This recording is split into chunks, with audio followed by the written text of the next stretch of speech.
বাংলাদেশ জামাত ইসলামীর নেতৃবৃন্দ জানতেন তার ফাঁসি হবে, জানতেন তাকে হত্যা করা হবে, জানতেন তাকে শহীদ করা হবে।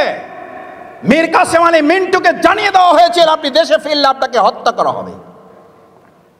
তিনি এই কথা বলতে পারতেন, দেশের পরিস্থিতি ভালো হোক তারপর দেখে আমি আসতেছি। তিনি এই কথা বলতে পারতেন, তোমরা যারা আছো আপাতত আমার প্রতিষ্ঠান দেখা রাখো, কারণ আমার নিরাপত্তা আগে, সেফটি ফার্স্ট, আমার নিরাপত্তা আগে। যেই শফিকুল ইসলাম মাসুদ বলে, সেই শফিকুল ইসলাম মাসুদের কাছে সে না নিজে নিরাপদ, না তার হাতে কোনো একটা দেশ নিরাপদ। আমাদের মীর কাসেম আলী মিন্টুকে তো এই কথা জানিয়ে দেওয়ার পর তিনি মাথা উঁচু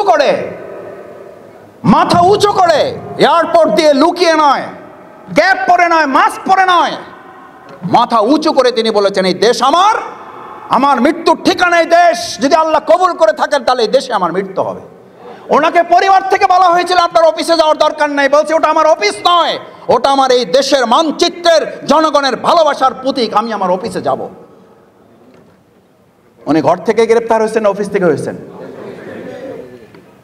this is history, we have nicely glorious past.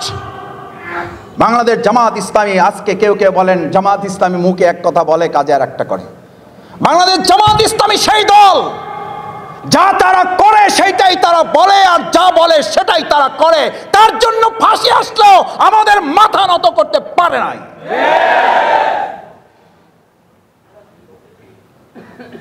এটা আমাদের অহংকার, এটা আল্লাহর পরে ভরসা করে আমরা এই কথা আমরাই শুধু বলতে পারি। আমাদের মতো ছোট মানুষদেরকে বলা হয়েছিল পার্শ্ববর্তী রাষ্ট্রের সাথে সম্পর্ক রক্ষা করা চলেন, মামলা হামলা নির্যাতন রিমান্ড কিছুই থাকবে না, আজকে বাড়ি চলে যেতে পারবেন। সেই অফিসাররা নিশ্চয়ই এখনো জীবিত আছেন। অমুক দলের সাথে জোট ছাড়েন, জোটের সাথে থাকতে হবে না, আপনারা আপনাদের মতো করে কাজ করেন, আপনাদেরকে কাজ করার সুযোগ দেওয়া হবে, আপনাদেরকে মিছিল করার সুযোগ দেব, জোট থেকে বেরিয়ে আসেন। আমরা জনগণের সাথে জোটের সাথে আমরা বেইমানি করি নাই। আমরা রিমান্ড নির্যাতন নিপীড়ন সহ্য করেছি, কারাগারের জুলুমের পর জুলুমের শিকার হয়েছি। আমাদের সামনে দিয়ে, আমার সামনে দিয়ে আমি বের হয়ে সাংবাদিক বৃন্দকে জিজ্ঞেস করেছিলাম, আমি কোর্টে গিয়ে আমার সাংবাদিক ভাইদের কাছে অনুনয় বিনয়ের সাথে জানতে চেয়েছিলাম, তখন আমার ভাইয়েরা আচ্ছা বলতে পারেন আমি শফিকুল ইসলাম মাসুদ তখন ঢাকা মহানগরীর কেবলমাত্র সহকারী সেক্রেটারি হয়েছে, কেবল সহকারী সেক্রেটারি হয়েছি। আমার সামনে দিয়ে আমার বড় বড় অন্যান্য দলের নেতৃবৃন্দ জেল থেকে বেরিয়ে যায়, আমাকে জিজ্ঞেস করে মাসুদ তোমার জামিন হয়েছে? আমি বললাম আমার জামিন হয়েছে 2.5 বছর হয়ে গেছে। কয় বছর? 2.5 বছর হয়ে গেছে, জামিন হয়েছে 2.5 বছর, আমি বের হতে পারি না।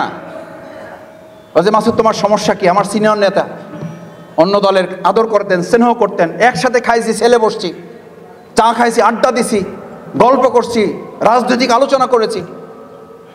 ওনাদের কেউ আমাকে বলতেন মাসুদ বের হওয়ার কিছু পলিসি আছে। আমি বললাম ভাই পলিসি তো আমার জানা নাই। বলছে এগুলো গেটে আলোচনা করে হবে না, এগুলো বাইরে আলোচনা করতে বলো। আমি তখন বুঝে গেছি কি আলোচনা করতে হবে। এটা আলোচনা নয়, এটা হচ্ছে সমঝোতা করা, আত্মসমর্পণ করা। বাংলাদেশ জামাত ইসলামী আত্মসমর্পণ করে নাই। ডিবি অফিসে যখন আমাকে ছেড়ে দেওয়া হবে, আমাকে শুধু আমাদের বহু নেতৃবৃন্দকে, পরিবারের লোকদেরকে ডাকা হয়েছে, আমার পরিবারকে ডাকা হয়েছে। আমি মিন্টু রোড দিয়ে যতবার পার হই, 2-1 সময় পরিবার সাথে থাকে, ডানে তাকাইয়া বলে যে এইটা সেই জায়গা। আমাকে সাদা কাগজ দিয়ে বলছে এখানে লেখেন আপনার স্বামী বের হওয়ার পর আর রাজনীতিতে যুক্ত হবে না, লেখেন আপনার স্বামী এখান থেকে বের হওয়ার পর দেশ থেকে বাইরে চলে যাবে, আমরা নিরাপদে তাকে পার করে দেব।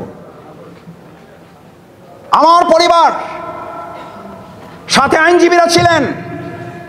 আমি এটা বলছি, যারা বলেন বাংলাদেশ জামাত ইসলামী, ইসলামী ছাত্র শিবির কি আন্দোলন করেছে, জনগণের কি ভূমিকা পালন করেছে, কত বড় দল, সেই জায়গায় তাদেরকে একটু স্মরণ করিয়ে দেওয়ার জন্য আমরা শুধু আন্দোলন করি নাই, আমরা শুধু ত্যাগ কোরবানি রাজনীতি করি নাই।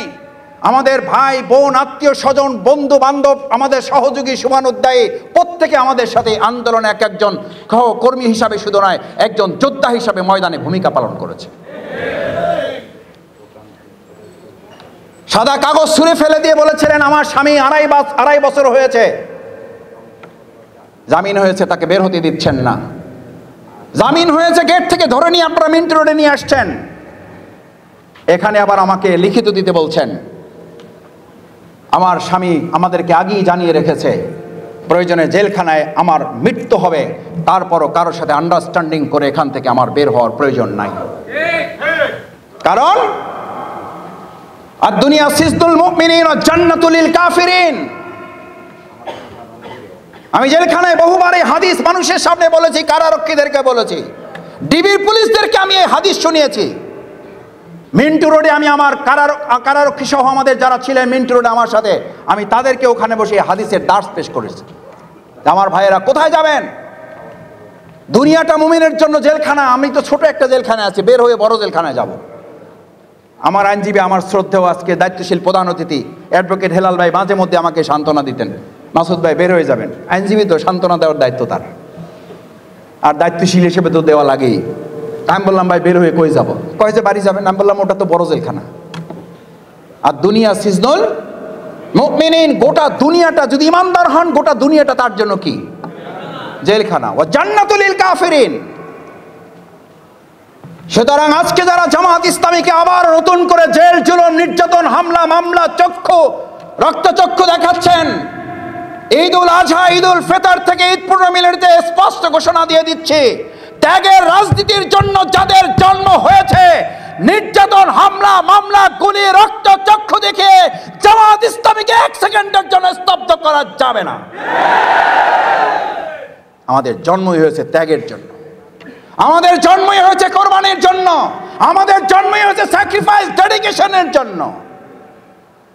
আমরা কোরবানির রাজনীতি পেশ করার জন্যই এই ময়দানে আমরা কাজ চালিয়ে যাচ্ছি। সুতরাং যারা ভোগের রাজনীতি করেন, ত্যাগের রাজনীতিওয়ালাদের সাথে পাঙ্গা নিতে আসলে ভালো হয়। কারণ আমরা মৃত্যুকে খুঁজে বেড়াই, আর যারা ভোগের রাজনীতি করা তারা মৃত্যু থেকে পালিয়ে বেড়ায়। যারা মৃত্যুকে খুঁজে বেড়ায় তাদেরকে মৃত্যুর ভয় দেখিয়ে কোনো লাভ হবে না। আমাদের নেতৃবৃন্দ মৃত্যুকে ভয় পান নাই।